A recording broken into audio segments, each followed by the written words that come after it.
Halo semuanya, perkenalkan nama saya Ibu Dwijantaka Rikoli dengan NIM akhir 40. Jadi pada kesempatan kali ini saya akan menjelaskan tentang perbandingan dari software.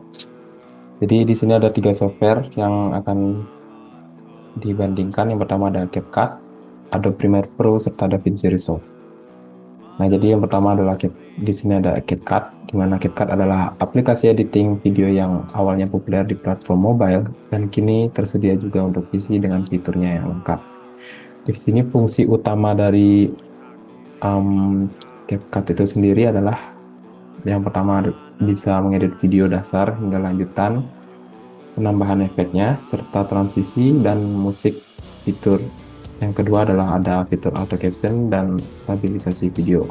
Selanjutnya adalah kelebihannya. Di sini ada 3 kelebihan. Yang pertama mudah digunakan, di mana antarmukanya ramah pengguna, membuat ideal untuk pemula. Yang kedua adalah gratis. Jadi tanpa watermark juga. Sini menyediakan banyak fitur tanpa biaya tambahan. Yang ketiga adalah fiturnya yang menarik, termasuk chroma key dan animasi keyframe. Yang ketiga ada kekurangannya.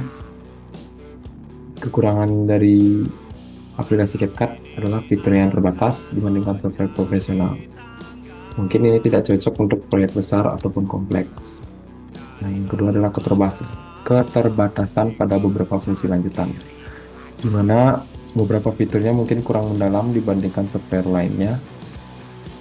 Selanjutnya ada Adobe Premiere Pro.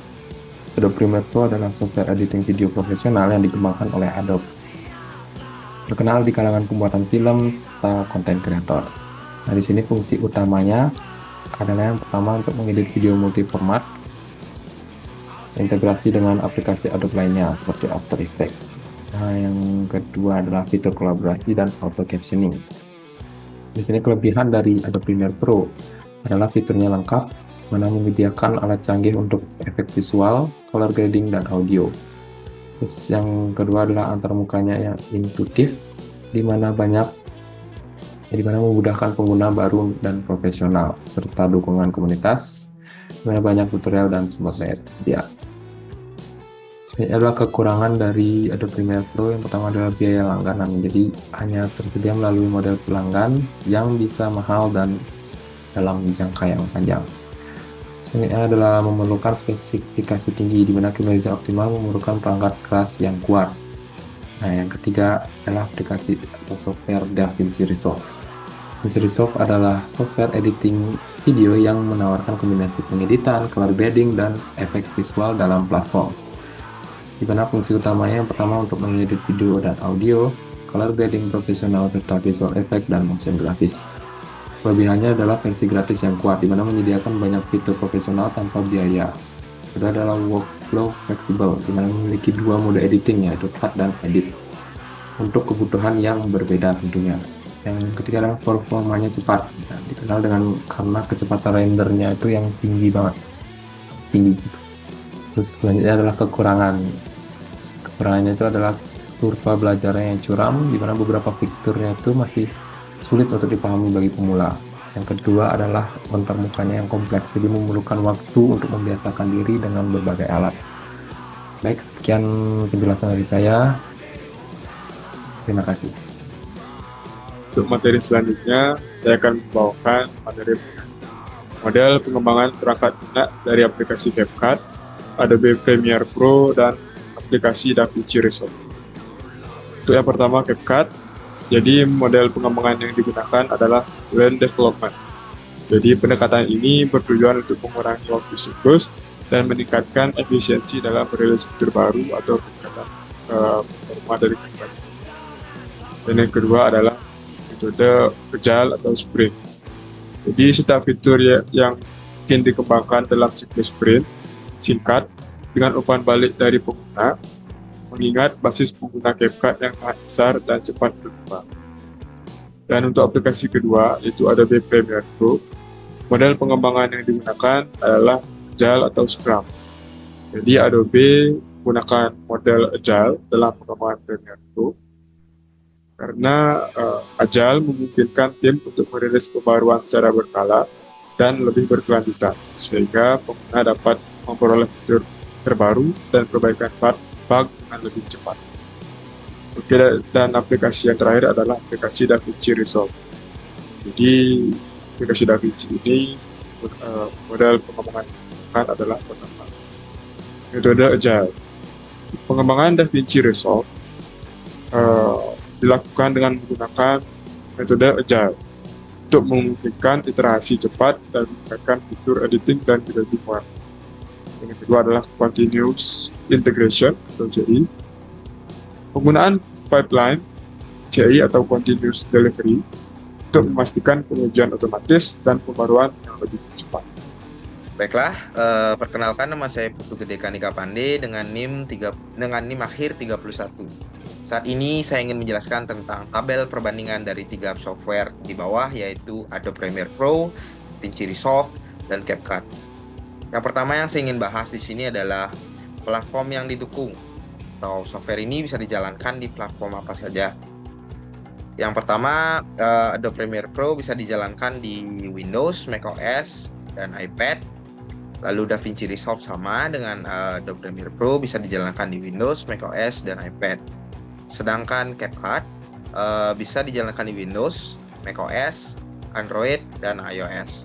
Dikarenakan CapCut bisa dijalankan di handphone atau HP. Lalu yang kedua, untuk harga lisensi, Adobe Premiere Pro ini berbayar, yang mana Adobe Premiere Pro untuk berlangganan harganya mulai dari $20,99 per bulan. Dan DaVinci Resolve, untuk DaVinci Resolve mereka memberikan 2 opsi, yaitu gratis atau versi dasar, dan kedua yang berbayar atau versi studio. Untuk versi gratis, fiturnya sangat terbatas, namun jika dipakai untuk digunakan untuk editing ringan, ini masih bisa digunakan yang versi gratis. Namun jika untuk yang advance, menggunakan efek-efek yang profesional, yang gratis tidak bisa. Itu harus di-unlock dengan cara membayar. Sedangkan CapCut ini kurang lebih sama dengan DaVinci Resolve, tapi untuk tools-tools dasar bisa digunakan secara gratis. Dan entah kenapa dulu CapCut masih gratis, dan mulai akhir-akhir ini mulai banyak fitur-fitur yang harus dibayar untuk menggunakannya. Oke, yang ketiga kita membahas format file. Adobe Premiere Pro kita bisa mengekspor banyak format file di Adobe Premiere Pro, yang diantaranya ada MP4, AVI, MOV atau MOV, dan lain-lain. Di DaVinci Resolve juga sama, kita bisa mengekspor banyak format file di sini, yaitu ada MP4, AVI, MOV, dan lain-lain, sama dengan Adobe Premiere Pro. Sedangkan di CapCut kita terbatas dalam export file, yang mana di sini hanya disediakan 2 opsi format, yaitu MP4 dan MOV. Untuk ketersediaan offline untuk menggunakan softwarenya itu sama dari ketiga software yang kita bahas saat ini, bisa menggunakannya secara offline. Untuk kolaborasi real time sama dari ketiga software yang kita bahas saat ini, bisa untuk kolaborasi secara real time untuk melaksanakan pekerjaan bersama teman-teman maupun rekan kerja. Namun di Adobe Premiere Pro ini menggunakan Adobe Theme Project. Untuk di DaVinci Resolve itu di versi studio atau versi berbayar, baru kita bisa menggunakan opsi kolaborasi real time. Jika yang di mode gratis atau di versi dasar, kita tidak bisa menggunakannya. Dan di CapCut bisa. Namun sama, sekali lagi dengan DaVinci Resolve, untuk di CapCut kolaborasi itu harus menggunakan yang mode berbayar atau Pro. Baiklah, sekian penjelasan dari saya. Mohon maaf jika ada kesalahan kata. Terima kasih. Dan akan dilanjutkan oleh teman saya yang lainnya. Terima kasih. Halo, perkenalkan nama saya Budi Sugianta, NIM akhir 30. Di sini saya akan membawakan materi mengenai definisi FISIP model. FISIP model merupakan singkatan dari Flexible, Iterative, Small Increments, and Prototyping.